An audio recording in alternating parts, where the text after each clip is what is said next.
Hi. Hello, Mr. and Mrs. America, citizens of the free world and all the ships at sea. It's Tom the Bold Rascal again.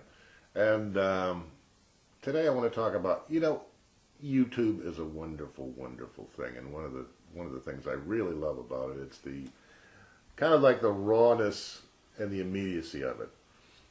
Now, most of you watching this are not old enough to remember this, but I remember when I was a kid back in the 1950s, they used to do these TV commercials to where, whatever detergent it happened to be, for example, and the guy would stand there. Now you got to remember, this is live, man. They're doing this in real time. The guy would take like a dinner napkin, or he would take like a tie, and he'd put ketchup on it, and he'd run that stain in there, and he'd go, and now watch the miracle of Tide, and he'd get this bowl of water, and a lot of times that stain wasn't coming out, man. You could see the sweat starting to roll off this guy.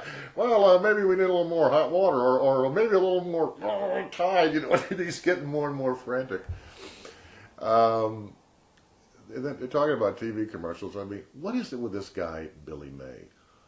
You know what the guy I'm talking about? He's like always yelling at you. As if, if I shout at you long enough, you're going to buy it. Hi, Billy May here, selling you amazing thing called a glass. Yes, my friends, you can put things in it. You can put sand in it. You can put a little teeny palm tree in it. You can dump it out. You can wash it. You can use it in. And now, for $19.95 with this amazing thing called a glass. And if you act now, we'll send you not only one more, but four more at $19.95. And if you act now within the next 60 seconds, we'll throw in a box of straws. Now, and of course they take credit cards and everything else, The other thing about commercials is, what is it with the Australians? I mean, the Australians have the imprimatur, they own Macho. Australians, hey, land of wonder, the land down under. Well, maybe it's because of everything in the water down there, every bug they have, every snake, they like kill you. You like 2 seconds to live. I mean, what's an Australian's idea of a good time? Probably going out, drinking a case of Foster's, Australian for beer, then swimming out to the Great Barrier Reef and sticking your arm down the throat of a great white shark, and then surfing back the shore on the back of a stingray. What a hell of an afternoon that is.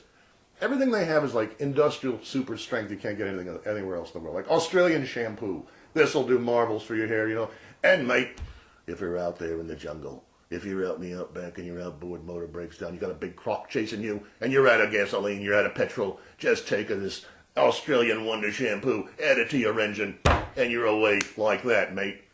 I mean, what is their idea of breakfast in Australia? 32-ounce T-bone steak with half a pound of sliced potatoes, with onions, and 8 eggs anytime, 8 eggs any style you want, and you wash it down with a gallon of Swan Lager. Huh? That'll put some hair on your chest, mate. Hey, land of wonder, land down under. You gotta love them, though, I mean, interesting country. I'd love to go there and see it. I've had a friend of mine many years ago was from Adelaide, and they were always talking about how very, very beautiful it is. So I don't mean to insult our Australian fans. This is more of my salute to Australia. You macho people, you. Anyway, oh, and very pretty girls down there, too. So, Tom the Bold Rascal again. Till the next time, goodbye.